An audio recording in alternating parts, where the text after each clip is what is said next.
Hello, welcome to today's video. I'm going to walk you through some of my training that I had earlier today. So I did some snatches and some strength work, a lot of accessory stuff.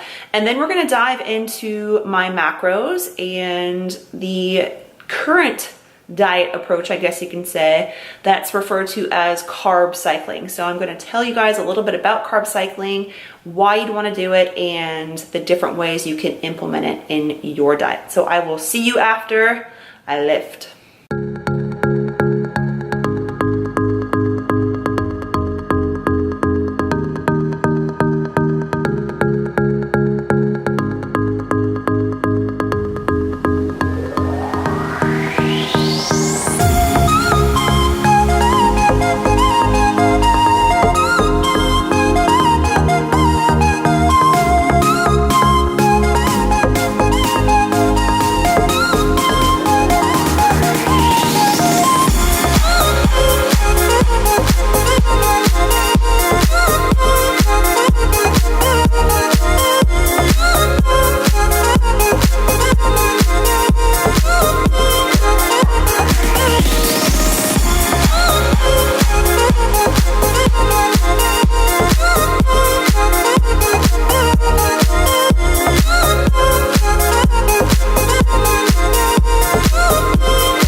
I'm alright. For once in my life, I feel alive. Won't rewind. Temper the pressure, leave it behind. Let go.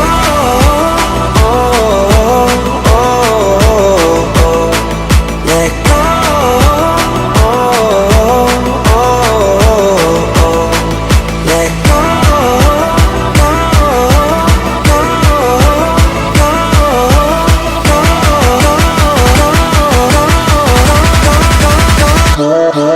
Let go.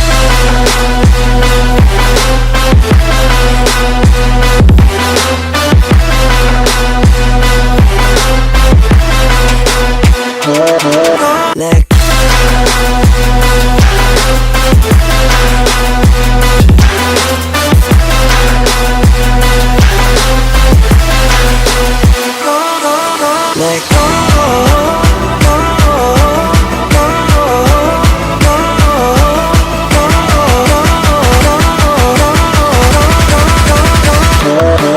Let go.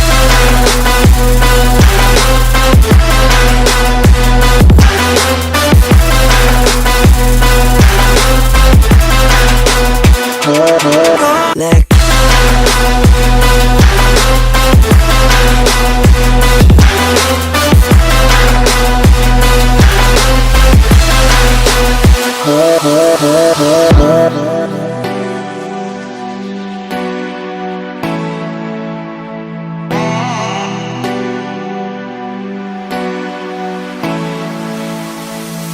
I'm alright.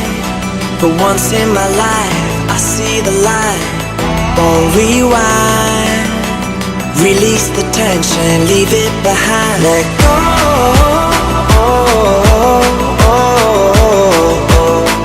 Let go.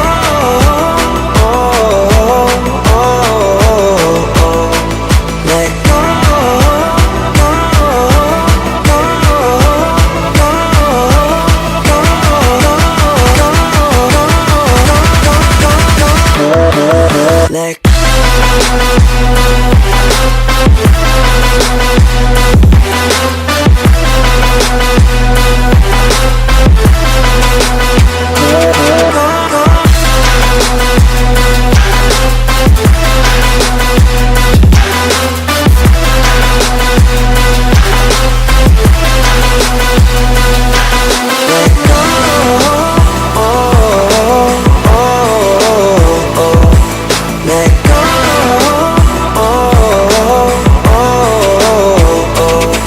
Let go. Hello, bombshells and bomb guys. I don't know, I don't have a word for guys, so just friends. Hi. So I wanted to share with you my macros and my current approach to eating. I've mentioned earlier, a couple weeks ago on Instagram, that I have started doing something called carb cycling. So I wanted to just briefly touch on what carb cycling is, how you can do it, and why you'd ever want to take this approach in the first place. So carb cycling is an approach that you would use in order to really optimize your carbohydrate intake. And most athletes utilize some type of carb cycling. A lot of bodybuilders, a lot of performance-based or even physique-based people that really want to focus on maintaining or building muscle while being as lean as possible. And carb cycling can get as complicated as you want to make it, or you can keep it super simple, especially if you're just starting to play with like a macro approach. I don't recommend jumping into carb cycling when you're just learning how to track your macros and hit consistent macro goals. I would just come up with a consistent macro and calorie target for you to hit every day and get really good at that for a couple weeks, and then you can start to play with on day, off days, high day, low days, and stuff like that. All right, so let's get into it. So for me personally, I am doing 3 high carb days, or they're also known as refeed days, and then I have 4 moderate carbohydrate days. You'll see a lot of people have like a high, moderate, low, and they alternate between those 3. Or some people will simply say, I'm working out today, it's my training day, I'm going to consume more carbohydrates on those days, and then on their off days they consume less carbohydrates. So there's a lot of different ways to do this. For most people, the leaner that they get and the more muscle mass that they have, the more frequently they'll have to have those higher carbohydrate days. So if you're just starting out and you're of higher body fat percentage, you have a lot of weight to lose, and you want to try carb cycling, I would recommend staying on some more moderate or lower carbohydrate days and have more of those than you would higher carbohydrate days. So the really important factor here when it comes to mapping out like high and low days or high, moderate, low is that you're really, really consistent with those days. So you don't want to interchange those days. So let's say for me personally, I have 3 high carb or refeed days. I make sure that those are always Monday, Wednesday, Friday, and I stick to it. For me, that's really important because those are my highest volume training days. So I just happen to kind of map those out with those training days. It's really beneficial that you get your highest amount of carbohydrates and calories on your hardest training day. You'll feel great. It'll give you a lot of energy to push through hard workouts, and it'll really help with your recovery. Let's talk about first how you establish that base of calories, because you have to have your calorie goal in order to determine your macros. So you need to figure out what your baseline or your maintenance calories are. Okay, there's a lot of different factors that go into that, but it's your body weight, your current body composition, your activity level. You find out what your maintenance calories are, and then if your goal is fat loss, you have to be at a deficit from those maintenance calories. If your goal is to gain, you have to be at a surplus. So for me, I was looking to lose a little body fat, but really important to me that I maintain my muscle, that I keep my performance high, and that I feel well during my workouts. So carb cycling is a great solution to that, especially as you get leaner and leaner and you start to hit those plateaus in your diet. Switching to carb cycling, where you have, some days you're higher calorie, higher carbohydrates, and some days you're lower calorie, lower carbs. So for me, the way I figure this out is, I calculate my maintenance, I put myself at a deficit, but instead of being at a deficit calorie allotment every single day, I split it up to only 4 days of being at a calorie deficit for my maintenance calories. And then my other 3 days a week, which are my refeeds, I'm back to my maintenance calories, and I'm getting there with a surplus of carbohydrates. Okay, does that make sense? So 7 days of the week, I'm consuming the same amount of protein and the same amount of fats. It's my carbohydrates that are being fluctuated. And so I'm at a moderate carbohydrate intake on my lower calorie deficit days. And then on my refeed days, my high carbohydrate day, that's how my calories get bumped up to my maintenance level. So it's basically just higher carb on those 3 days, which brings my calorie allotment way up. And then on my 4 deficit days, my 4 low days, I'm just dialing back on the carbohydrates. I still have the same amount of protein and fats all 7 days a week. So that, I think, is a really simple thing. A lot of people get very complicated and they start varying their fats and their proteins and their carbs. And it's like, just keep it simple. Protein will be the most important macronutrient that you focus on when you're trying to build muscle and get lean. So make sure that you're always getting enough protein and that you have a steady flow of it all throughout the day, regardless of where your carbs and your fats are. But for me, I just found it very, very simple to really hone in on protein and fats, that looks the same every single day, so it's really easy to food prep that way. And then you're just playing around with your carbohydrates, higher and moderate level depending on the day. So that's the way I'm doing it. There's, again, a bunch of different variations. You can Google, how to carb cycle, and you'll find a bunch of different ideas for it and how-tos and stuff like that. But I'm more than happy to make more of like a how-to video, how to calculate everything, if that's what you guys are looking for. I just wanted to keep this video a little shorter today. So let me know in the comment section if you want me to do a more detail of how to calculate for carb cycling. I'm more than happy to do that. So please click subscribe and let me know what you guys want to see. Thanks for watching, guys.